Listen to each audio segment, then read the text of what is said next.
Buenos dias. Oh, excuse me. One of those days. Good morning, everyone. I hope you are well. Stay positive and focus on what you can control. My name is Patricia Mota, and I'm currently serving as President and CEO of HACE, the Hispanic Alliance for Career Enhancement. Since 1982's mission is to positively impact workplaces by cultivating the pipeline of Latino talent, providing Latinx the insight, access, and development to be successful in their careers. A quick few announcements. Make sure you continue to share your story in terms of your career trajectory. My Career, My Way campaign, we want to continue to feature you and highlight your own stories and your own trajectory. And this Friday, if you are in transition, we have our virtual career fair that's taking place. It's free to sign up. And there's more information if you go to the website, aceonline.org. And so without further ado, it gives me great pleasure to introduce you all that are tuning in to a very dear friend of ours, Salvador Mendoza, who is serving as Vice President of Diversity, Equity, and Inclusion at NBCUniversal Media, and also one of our newest National Board of Directors. So Salvador, buenos días, ¿cómo estás? Hey, buenos días, Patricia. Muy bien. Thanks for hosting me. Thanks for having me. We're so happy to have you. And friends, we're going to get to know more about Salvador and his background. I encourage you to share the videos, to comment, to like, get your questions in as well. And Salvador, for those of us who are alumni of our Mujeres de HACE program, about 6 years now, Salvador, Wow. helped us launch Mujeres de HACE in New York. So Mujeres de HACE alumni in New York, this is our padrino from New York. Right, Sal? Wow, I can't believe it's been 6 years already. Incredible. But I should believe it because I hear it all the time, especially from our NBC Universal folks in the New York area that went through the program. It's been amazing. So glad to have been a part of it from the beginning. Absolutely. And Salvador, so you are in our Cafecito con HACE. So my first question is, how do you prefer your cafecito? Well, with Jack Daniels, I will say. No, just kidding. It's basically mostly black coffee with a little bit of cream. And I must warn you, this is my third refill this morning already. So it's going to be an interesting day so far. But yes, just black with a little bit of cream. So the Jack Daniels probably comes in later in the day, right? Exactly. Exactly. It's the refresher. It's the refresher. It's the wake up for the afternoon. And so, Salvador, one of the things we like to share with our audience tuning in is just the diverse array of professionals that we get to engage with. And so I ask you if you can share with us in terms of your professional background, but also your cultural background and how you got to where you are today. So thanks for asking that, because that is, I mean, my identity and who I am is where my diversity, equity, and inclusion career journey, quite frankly, is rooted in. So I'm originally from Honduras, Centroamericano, and I moved actually from Honduras. I migrated from Honduras and San Pedro Sula to Chicago when I was 14 years old, and in that, I came to live, or I went to Chicago to live with my grandmother. My parents stayed back home, my brothers, and think about that, right? Is such an amazing culture change for me, for a 14-year-old, leaving his friends, going to live with grandma, who, for all intentions and purposes, I had only seen a few times, and not speaking the language also. So it was a new venture, new place, and also it happened to be February when I moved to Chicago. So I went from 80-degree weather, 85 degrees in the same day, to 30 degrees and snow on the ground. So talk about a culture shock. And I share that because, again, that kind of set the foundation for me in relations to issues of inclusion or be an agent for change. So I grew up in the southeast side of Chicago. close to the Indiana border. So it's the southeast east side sort of deal. And up to a little bit over 9 years ago, I moved to New York to join NBC Universal in this role. Wow, such a powerful story, Salvador. You talk about, um, I'm sure that, I mean, that's been a life lasting impact that you've had, not only to experience the culture shock and coming to just a whole new environment as well. And I'm sure many of our those that are tuning in can relate to your story, whether it was them themselves being an immigrant to this country, or their parents, like my parents, right, that really have shared that story with us and how that experience was with them. And I think it's critical for us to be able to embrace that and shine a light in that. And as a leader, Salvador, your career trajectory has predominantly been in the diversity, equity, and inclusion space. What is something that you're working towards this year, and how are partnerships helping you reach your goals? Well, that is heavy because I always say in this space, in the diversity, equity, and inclusion space in particular, over the last 18 months, Mm-hmm. I almost say, even though I have been in this space for quite some time, prior to NBC Universal, I spent 15 years at Hyatt Hotels leading the diversity and inclusion function there in Chicago. And then over the last 9 years here. But even before joining Hyatt, I spent about 8 years between Governor State University on the far south side of Chicago land area, and then University of Illinois Champaign-Urbana. And even before that, I spent almost 4 years working for LULAC in the National Educational Service Center, which we were based on 26th Street in La Villita there. So throughout my life, professional life, I will say, I have been working in terms of advocacy. Forwarded to now, the space that we are in now, I always kind of set it in the pre-George Floyd and post-George Floyd era, in terms of where we are right now, where everything is exponential, where everything that we do in this field is intentional, and that there's a level of intensity, quite frankly, that we have seen that is not just about a moment, is not just about an event, but it's rather about the movement. It's rather about what we do. So to your question is not only elements of recruiting and retention and that in development that comes into play, but it is also in ways in which we empower our employee base in our communities, and the responsibilities that company like NBC Universal has as a media and entertainment companies, to say, how can we be more intentional? How can we be more intense in the way that we represent the community, in the way that we cover the stories in the community, in the way that we portray the community in our shows, in our films, and everything that we do. So currently for us is continue pushing on that intensity, but on a more granular level, and in respect to HACE, you mentioned the Mujeres de HACE program. That has been a very popular program for us as a company, where we engage our Latina managers and director level folks as they go through this program, to be more intentional in the way that we identify and in the way that eventually we promote them. So that is a partnership that will continue to grow, because we have seen it pay dividends for our company already. Yeah, no, that's amazing. And Salvador, as you shared a couple of questions that stem from that, you shared your background going from nonprofit, you're in higher education, and now in corporate. I think we also have folks that are tuning in that are either one, looking to transition industry, or two, specifically now with all of the things that have picked up in the diversity, equity, and inclusion space, that are looking to get in that specific industry.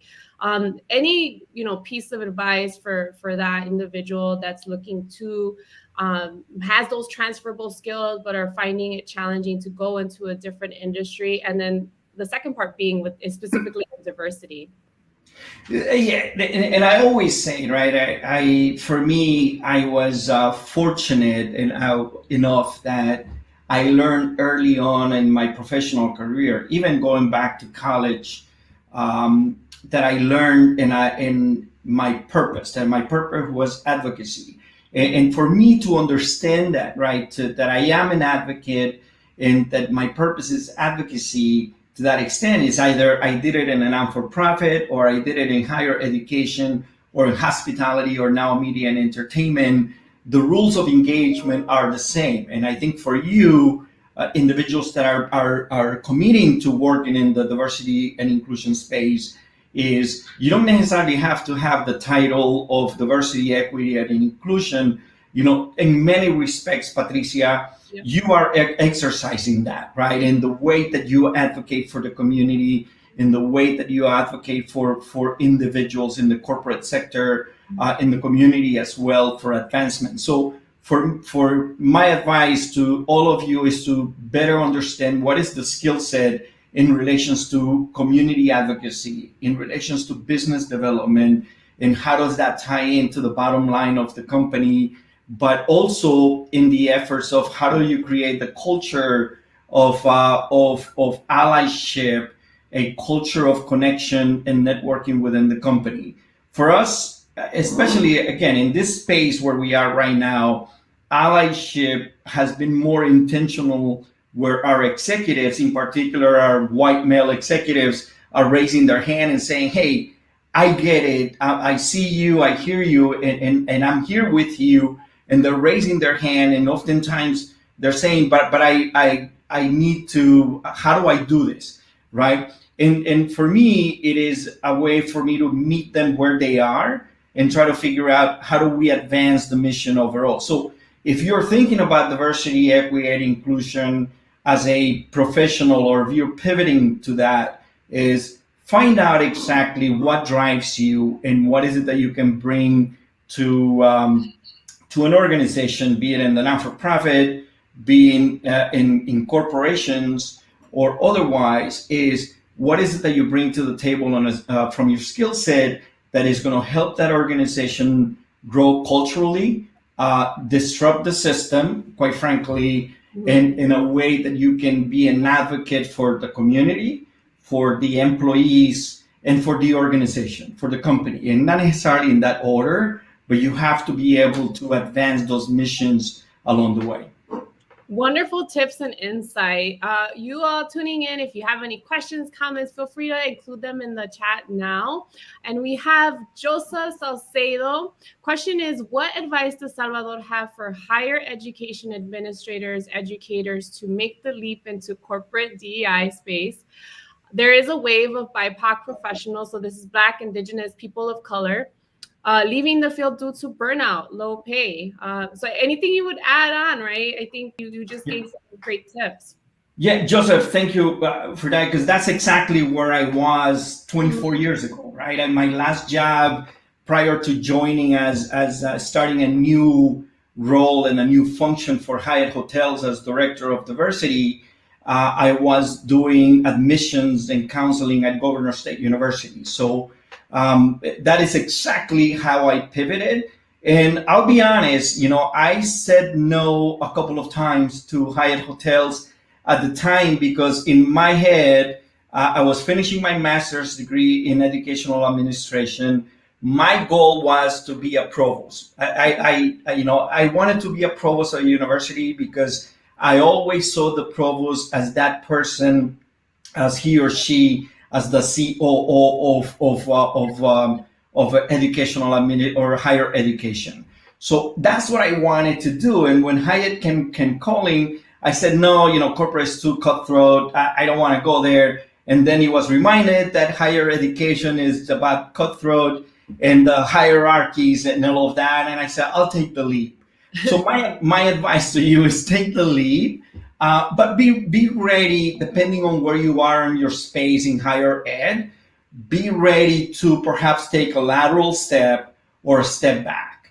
Because again, what is happening in our functions, what is happening with corporations right now, as they are looking at this function is in a more strategic sense, not only from a community relations and where you need that skill set, but also is how do you bring in the business acumen so that you can advance the business mission of the company. So oftentimes, if you're looking to pivot into a diversity and inclusion role in corporations, in corporate America, is just be ready to say, okay, I'll take a step sideways or I'll take a step back, because it is always my belief that once you show your skill set and once you show what you do, it's a matter of 12 to 18 months in that role that is going to propel you to something else. Because these roles, the function that is,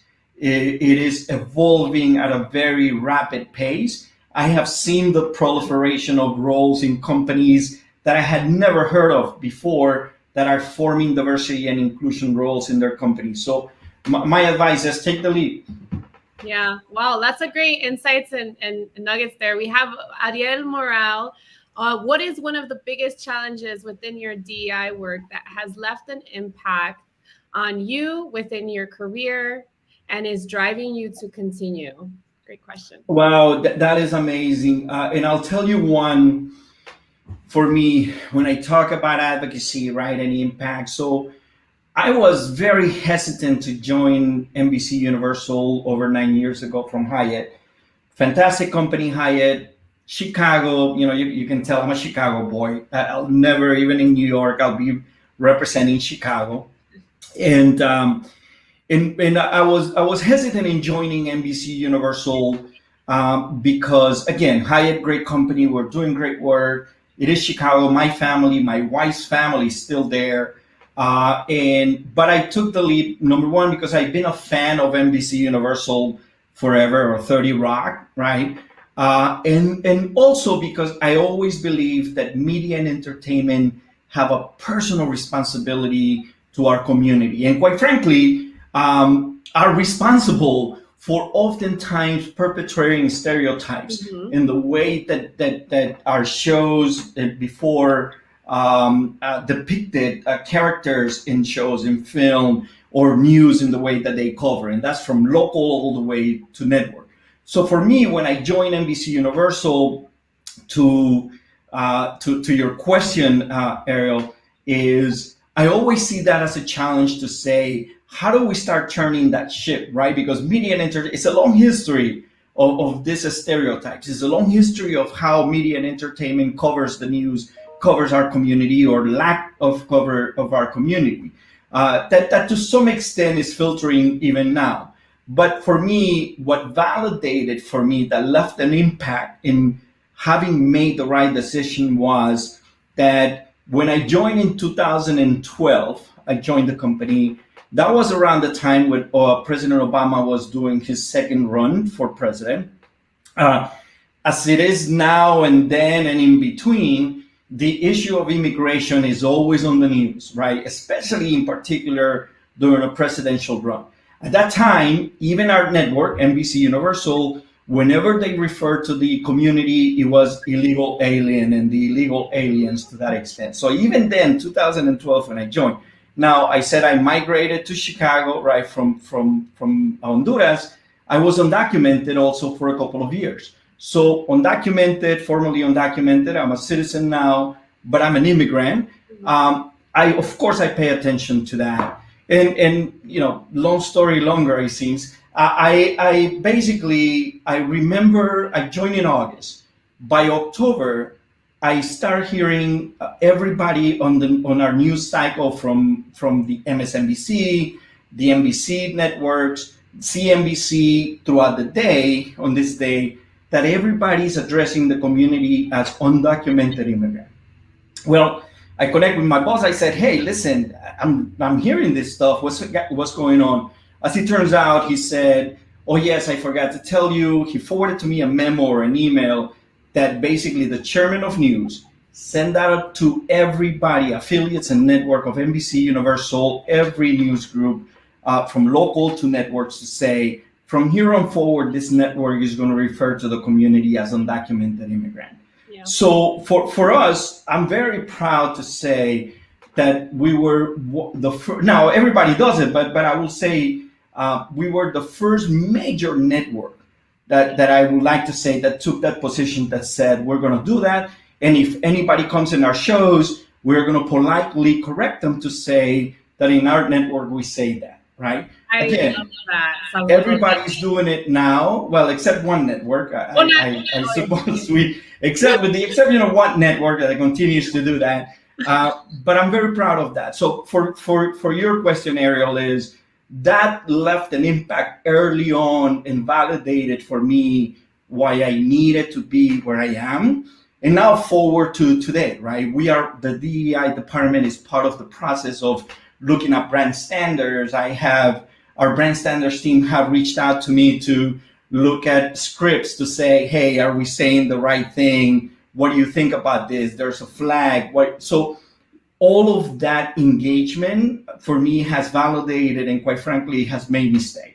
Yeah, that's such a powerful story, Salvador. I remember you sharing it before. And if I find myself in spaces that, the word alien is used, I use it as a space for learning and sharing, because messaging and words matter, right? And I think you all were at the forefront of doing that. And so I think that's amazing.